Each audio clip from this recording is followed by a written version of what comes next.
Hi, welcome to another Expert Insights discussion. Today, we're joined by Niki, Head of Business Development at Get Into More. In this discussion, we look at how the group's meetings and event space is improving and what trends Get Into More are seeing. We then explore, as this business starts to improve, how do you decide whether to sell or not sell, i.e., how do you prioritize those sales inquiries? Niki outlines what criteria should be considered when evaluating these inquiries and what makes a good inquiry. She also illustrates these factors with Max, Get Into More's new solution. I hope the discussion is of interest, and please feel free to comment below. We're always interested in your thoughts and views. If you like what we're doing, please subscribe to the channel and click that bell so you know when we have new content. And please don't forget a simple thumbs up. It really helps raise the profile of the channel, and in that way, you can help us help others. Anyway, hope you enjoy it. Roll the intro.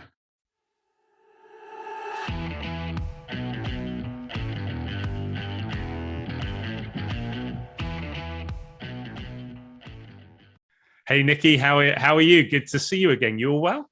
Hello, Trevor. I'm doing really good. We're having a bit of an Indian summer here in Antwerp. so I can see. Looking very bright and sunny. It is.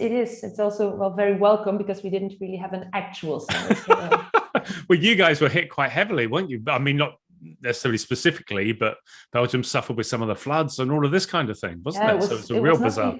It was not the usual bad weather that you're maybe also quite familiar with in the UK, but it was very extreme. Oh dear. Well, I'm glad you've got some sun and good to connect. And we got a really, well, hopefully interesting for those people who are listening or watching. But there's obviously been a shift as we start to come out, and so we're looking at the topic of to sell or not to sell, which I think is actually quite nice to even be able to ask that question. Should we be selling or should we not be selling? So let's maybe kick this off by, if you can, again, we may be getting new people coming to us and viewing us for the first time. So if you could just give us a bit of an overview as to who you are and Get Into More and where you sit, and then that will put this conversation in context. Of course, I'm happy to. So my name is Niki and I'm heading business development at Get Into More. At Get Into More, we are completely focused on the meetings and events part of business. So what we do is we create solutions to help revenue managers, commercial leaders, sales managers take good decisions and be very strategic about the meetings and events revenue stream. Until 1 week ago, we had one solution that was also called Get Into More, a business intelligence tool. But since last week, we've added a second solution called Max. It's the first of its kind. It's a fully automated AI-powered RMS for meetings and events. Oh, right. Yeah, so that was very exciting to be launching a new solution last week. Absolutely. Brilliant. Well, thank you for that. So to sell or not to sell? Well, a year ago, that wasn't even a question. So maybe you can give us a little bit of an insight as to what you have seen changing over the last few months and why that question, and we'll get on to how we start to break that down, but what is moving, what is shifting in the market, and why we even need to be considering that question. So where are you seeing the demand coming from? What's the kind of state of play at the moment? Well, happy to answer that question, and very understandable that you asked that question as well. Now, we are seeing very positive signs. So most of our customers in the hotels that we're working with, they're not complaining that they are busy, but they are really, really, really busy. Okay. And that's, of course, for two reasons, I'd say. First one being that they are receiving lots and lots and lots of requests and inquiries for meetings, events, and any sort of professional or private gathering, really. Quite often, super last minute as well. Right. So the lead times have become very short, or very far ahead.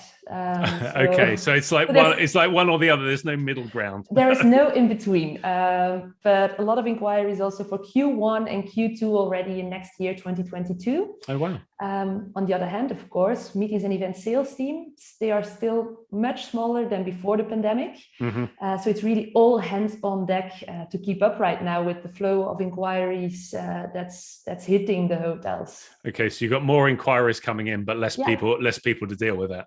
Yeah, so that's quite challenging. Yeah, that is challenging. And where's that? Sorry, go on. No, go on. Carry on. Sorry. Yeah, I'd say volumes are pretty high, but one thing that's still very different from before is that the business is still very, very, very local. Right. I was going to ask if that was starting to change at all, but it's still the same. Yeah. I'd say drivable distances. Right. So in Belgium, you could see inquiries coming in from Germany, from the Netherlands, or neighboring countries. But people are still not super confident about taking planes and doing like cross-Atlantic business travel. Still very dependent also on the local regulations. I think if I would want to come to the UK, I'd have to quarantine as well for a little bit, or maybe not anymore. I can't remember what color you are. I mean, it's all going to change in a couple of weeks anyhow. Yeah. So you should, if you're vaccinated, you should be okay coming in. I think. But it's interesting what you say about local, because I think sometimes when people talk about local, they think almost within their town or close vicinity. But as you're saying, this is, I mean, with Europe, you're talking across border here, yeah. Yes, definitely. Definitely. Yeah. So that I completely agree with. Okay. And what kind of business are you seeing? Are you seeing it changing in terms of the type of group business that's being booked and events that are being booked? Yeah, I say, well, moving forward, many of the events that we see, there's quite some pent-up demand for celebrations. Okay. People that had to postpone a wedding, a 50th anniversary, and stuff like that. Well, hotels are very suited venues to host that type of events, of course. But then also meetings where that in-person factor is very valuable. I think what we've seen is that in the pandemic, some of the meetings you can perfectly do online, but then others, they really need to be in person to be valuable. So more quality in meetings than quantity, and teams gathering, for instance, that have been working remotely and seek a hotel to have some community space, strategic meetings, and so on. So like the boardroom type of events are very popular right now. Okay. I think you mentioned there the team side. I guess that's an interesting avenue that's come out with people not being together. That as we start to get back together, that need to rebuild that team atmosphere. So those maybe not the classic team building meetings that we always used to have, but just way of getting people together, departments together again. Yeah. But even one of our hotels, or the hotels that work with us, what they have done is they have made 3 of their meeting rooms team building meeting rooms. Oh, so they've actually changed the whole layout, right? Okay. Yeah. They worked with a local partner that's very specialized in team buildings, and I've seen like violins lying around. Don't know if that's gonna be good for the team atmosphere. Well, it wouldn't be if anyone's heard my playing. Well, exactly. But again, out of the box ideas, and I've heard from them that this concept with the team buildings, it's really popular. No, that makes sense, and I think you make a good point when you spoke about delayed, because you've got the current demand, so you'll have all the the celebrations, whatever that may be. You've got the team building, you've got the boardroom meetings, as you spoke about there. That as we start to move out, but we've had a year, 18 months, where people have either not been able to get together or had events booked that they've now had to delay. So you've almost got a double layer, haven't you? And I mean, exactly. and I guess that comes back to your point about the increase in the demand that they're starting to see. Yeah, and that's why I wanted to talk about that topic of to sell or not to sell today, because you're absolutely right. It is one, the pent-up demand, and then also just your regular demand that's coming back, the more business as usual type of events. And of course, it's very understandable that coming back from a very long period with little to no demand, you're a bit cautious about proactively refusing business. Right. Like, however, with restrictions being lifted, borders opening up, we are expecting high volumes of demand coming back, meetings returning, and meaning also that meetings and events could play a very important role in your strategy for recovery as a hotelier. No, that makes sense. And how are you seeing the hotels respond? Because as you say, they've got less staff. Also, that the staff haven't, been in the roles where they've had to be maybe more proactive. Typically, because demand was high, they were maybe being fairly reactive. So they've had to go through a change of being proactive, of going out and trying to find business and reestablish those contacts. But now they're also having to be reactive to the demand that's coming in and weighing up. How are hotels responding at the moment? Well, what we are hearing is that it is very difficult, especially since, everything that you've known from before, all your historic knowledge about when to say to sell or not to sell, it's sort of out of the window. So there's no historic data where you can use your decision. On the other hand, now is the time that you want to do it. And for us, that was exactly the reason why we decided to launch our new solution right now to help these teams take the decision to sell or not to sell without having to spit out the data and do all of the investigation, because of course, time is of the essence. The inquiries, they keep coming in, and we all know that the first person often to send out an offer to a customer is very likely to also get the business. Yeah. So that we don't want to slow teams down by saying, you have to be strategic or tactical about making these decisions. It should be integrated in the workflow and as easy as crossing the street, so to speak. And we've used the phrase to sell or not to sell. And again, I'm sure many people listening or watching this understand what we mean, but possibly to some people, it's like, well, what do you want about? Why am I even having to make that decision? Surely, if someone makes an inquiry and the price is okay, I just say yes and book them in. Is there, simply, why do we have to make a decision? Do we sell or do we not sell? And just after the last year, why aren't we just taking the business that's coming through the door? Well, understandable question. And I'd say meetings and events, revenue management or commercial management, it's very different from selling hotel rooms because you have larger revenues attached to one inquiry, and also you have less chances to get it right. If I don't sell a certain hotel room today, the chance is very big that I can sell it tomorrow. Sure. Meetings and events, you'll see less inquiries coming in than just selling hotel rooms. The business moves a bit slower. Makes sense. So what happens is, for instance, you have 10 meeting rooms. Let's talk about a hotel with 200 hotel rooms and 10 meeting rooms. And they make an inquiry for next year, February. They want to do a meeting for 2 meeting rooms, half a day, and it's going to be on a Wednesday, for instance. Well, you could say, okay, that's nice. We have the space; it's open, so we can welcome these people. On the other hand, you have 8 more meeting rooms to sell.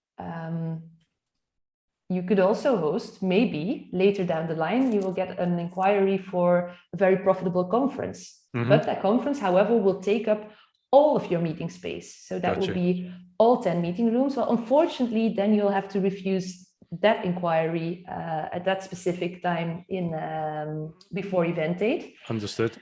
And that means, that you might have just lost €50,000, £50,000 because you've accepted a very small inquiry instead. So that's why it's so important to be very strategic about what to accept at what point in time. So to have a good impact on total revenue. No, that makes sense. And so, if you're sitting there, so if I'm there and I'm trying to be proactive and find business, I've also got inquiries coming in. what are some of the criteria that I possibly should be evaluating, to just kind of give me an indication as some factors that maybe help me to prioritize maybe one inquiry over another? Are there some core metrics to be looking at? Definitely. And well, I often say that meetings and events management, it really compares a lot like playing a very high stakes game of Tetris. You want everything to fit as good as possible. And you don't want to leave any space open. So in all, it's like Tetris, but of course, advanced mode, so to speak. And so step one would be evaluating how does this inquiry that's right in front of me fit in with what I already have blocked. Okay. And if you see that it's a very nice fit, well, then you might already think this is a good one to accept. So back to your point, if you had 10 rooms, you've maybe got 8 booked out. You may have an inquiry that wants 2 rooms. That fills that Tetris block, for instance. Yeah, go for it. Okay. So that would be step one. And then the second step to evaluate is, well, what is the profitability of this inquiry? Something that I found super surprising when seeing the AI or when seeing Max doing its work, even in the first beta versions and so on, is the huge differences you have in revenue per square meter for inquiries. Really? We've tested this with Pilot Hotel, and then we could see for the same day you received inquiries for the same meeting room. The one would have a profitability or revenue per square meter of €3 per available square meter, and the other one was 61. Sorry, between 3 and 61. Yeah. Why that huge differential in that example? In that example, it had to do with delegate density. Okay. So that one group was just a much better fit for the larger room that they had compared to the other group. It was a small group, but unfortunately, all other meeting rooms, they were already blocked. Right. So they had to put them in a larger room, and at €3 per available square meter, you might rethink if that is something that you would want to do. Makes sense. That makes sense. So you're looking, that was interesting. So when you're talking about delegate density, you're looking at obviously matching the event to your room size. That gets you looking at the revenue per square meter, which is a factor that you guys have spoken about and we've spoken about on previous conversations that we've had. Is there an element as well where, and maybe this is less of the case at the moment, I don't know, you can let us know, but often sometimes you have meetings, they're going on for longer than one day, so people are staying over. So I guess there's an impact on your rooms and what your availability for your rooms and that kind of factor. Is that another piece that comes into the equation? Absolutely. Something that we also consider and something that Max also looks at is current meeting room occupancy or function space occupancy versus current hotel room occupancy. Okay. If you see that you are still very, you still have a lot of hotel rooms available, and you see something coming in with just a meeting only, maybe you want to wait for a group that takes both hotel rooms and meeting rooms, or vice versa. Of course, it's it's a balancing act. Yeah. No, absolutely. Yeah. Okay. And then what about in terms of, so if let's say I'm sitting there and I've got a number of inquiries, and they seem on the surface to fit with the availability that we have, but I've still got to try and prioritize my time. What other factors should I be considering to start to filter down and prioritize those leads that I've got, for instance? Well, what I would do next then to prioritize leads is really go to account level and give your different inquiries or bookings a lead score or a rank. Okay. And what factors would I bring into that then to give a lead score? 2 things. First, your likelihood to convert. So what's the likelihood that if we send out an offer, we're actually going to get this business? Because of course, you might be competing with some other hotels around you. Yeah. Secondly, potential future value. Sometimes you'll see accounts that you recognize. These are the usual suspects that often book with you, or they might be from an industry where you see a lot of potential for future business. then I would also recommend to prioritize these inquiries. Understood. Okay, all right, that makes sense. So if there's an inquiry, I'm looking first and foremost in terms of how it fits with my availability. Step one, yes. Then I'm looking at, okay, if it does fit, but I've maybe got 3 or 4 inquiries that could, using your Tetris analogy, fit into that space, then I'm starting to look at the account and potential value and likelihood of converting. Yeah. Yes. Okay, that makes sense. So I guess then naturally I'm going to, probably follow up, make more inquiries, gather more information, make a decision, and just say, okay, fine, I'll take that particular booking. There's enough metrics to kind of help me to go after that. Are there any other factors that I should still be considering? There's one more, and that's quite difficult to calculate yourself, but that's expected future demand. Oh, right. So gazing into the crystal ball. It's gazing into the crystal ball, and that's of course where AI comes in quite handy. Okay. Because they can cluster all sort of data, data from sales and catering, PMS systems, markets, statistics, and so on. Mm-hmm. But of course, when making the decision to sell or not to sell, what you actually want to know is, what is the chance that I get something that's at least as good as what I have in front of me, or better? And that's why your expected demand comes in. So I'd say 4 steps. Yeah. First one being, what's the fit with my current inventory? What is the profitability of the inquiry I have here in front of me? What is my likelihood to convert? Is there something in there for future? And then what's my expected future demand? And putting those 4 together, then you have all of the pillars needed to make your to sell or not to sell decision. I would get you. And then that gives me a chance of, as you say, of sort of prioritizing. And again, this is not, you got to go out as the salesperson, clarify, quantify. Yes.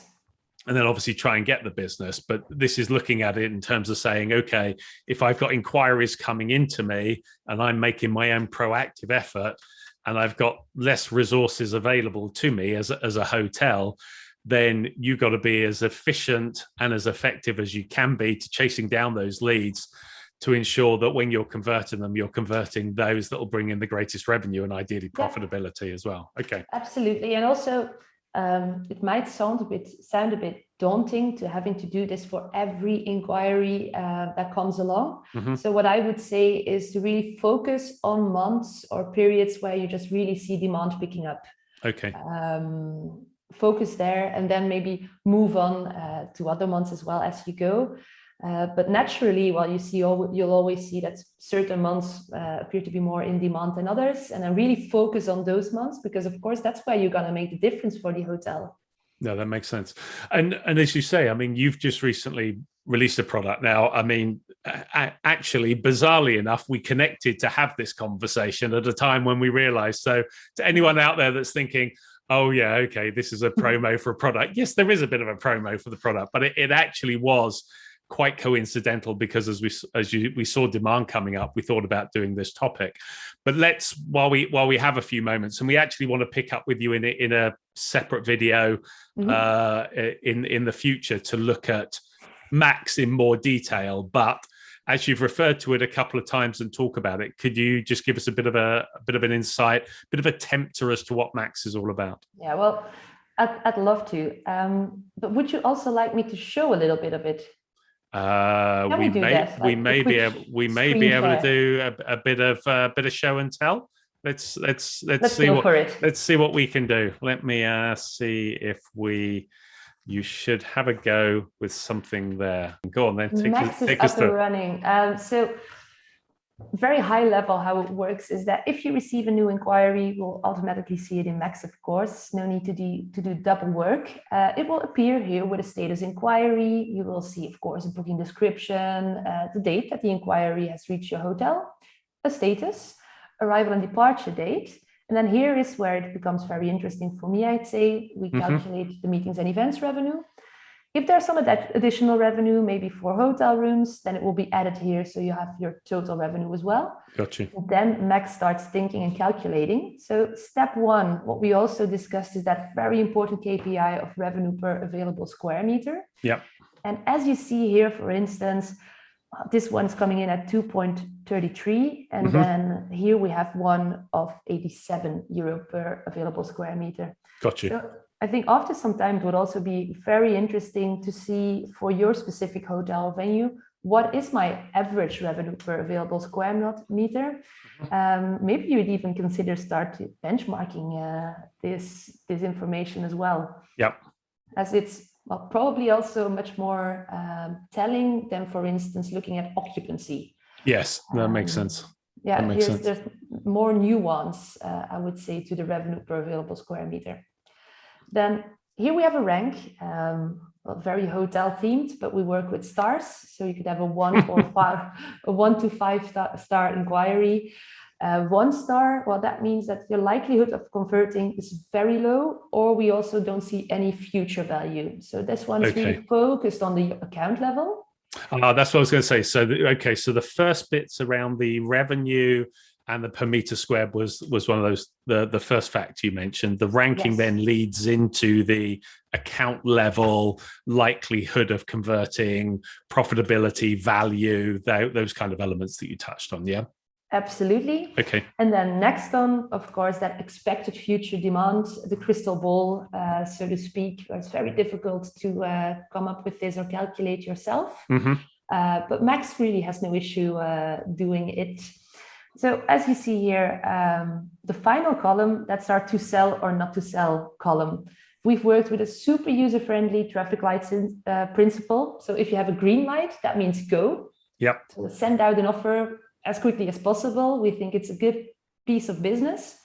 If you get a red light, well, then your likelihood of receiving something better is very high. So wait on and please do not sell, because you're going to miss out on some good opportunities in the future. I've got you. So then if I'm looking here at this one, which is sort of €5.63 per square meter. Yeah. Yes. But then it's ranking quite highly in terms of probability and value, but the demand is high from what you can see in the future demand. And so it's kind of an amber, even though you've got 4 stars, but it is a fairly low revenue per square meter. Yeah. So this is where we see, or where we say it needs the human touch. Yeah. To really figure out, like, is this a piece of business where we see future? Because as you see, profitability is not too high. It is ranking well, but we're also expecting more of this type of inquiries. So here you can decide, also based on how risk averse your strategy is. If you want to be more risky, then you might deny it. And if you want to be more conservative or of your revenue, then you might accept it. And I guess, again, back to this ranking piece, which looks at the account. So, if that's a good account, that you may have a strong enough relationship to see if you can maybe push up the value because you want them to have the business. Absolutely. Or it may well be that you say, well, they're an account, they're a regular, we will take the business even though there is a high demand, because there are other factors into play. So that's where you say that's where the value of the sales team comes in, and their knowledge of the accounts, isn't it? Yeah. Of course, and you might even consider asking them if the dates are flexible, if you can move them around to a period that's a bit less high in demand, where they would be a great fit. Yeah. One extra thing that I would like to show you is that if you click open, we do show, or I'll give some additional information. So we have a look at your forecasts and what you currently already have on the books. And then you could also see, are we still far ahead from forecast, or are we already really close? And again, see if you want to be more aggressive or less aggressive with your strategy. Gotcha. We have a look at your demand pace. Are you pacing ahead or behind compared to a period before? And then here, of course, your bedroom occupancy and function space occupancy. Would there already be any function space sold? So that's also something that you could have a look at if you really want to go a bit more in depth. Detail. Yeah. Very good. Very good. Yeah, very. So in a nutshell, that's what we came up with. That was really useful to see, actually. And I think what made you, I mean, how come you guys developed that? I know it's an obvious, I know it's maybe an obvious, but what was the prompting behind it? Well, of course, we had many development ideas. Well, we always have ideas about what to develop first and which features to prioritize and so on. And we decided to just go for this new solution Max first, because we heard the voices from the industry that were saying, like, we do believe in meetings and events, and we do expect a wall of demand, especially start 2022. We want to use that meetings and events revenue stream to help us recover from the pandemic. On the other hand, we don't have the historic knowledge of what to expect, so it's very difficult to make that call. Yeah, we are understaffed, so we don't have the time to do all of the thinking ourselves. So can you support us in a way? And that's how we decided to really go for Max now and to unleash this to the industry. No, it makes sense, and I guess it's also following on from what's been going a lot with future forward-looking data as applies to hotel revenue management for the room side, and you've got the revenue team that the historic data obviously hasn't been there to the same degree. And I think also just taking it up a level where it becomes less what's the word I'm looking for? Well, I think I refer back, we've just released a video today which talks about the conflict between RM and director of sales around group business, where that's an interesting one. Yeah, because where you may have, say, the priorities of the sales, where they're incentivized to sell, can be in conflict and create tension with the revenue management team around the pricing and the profitability.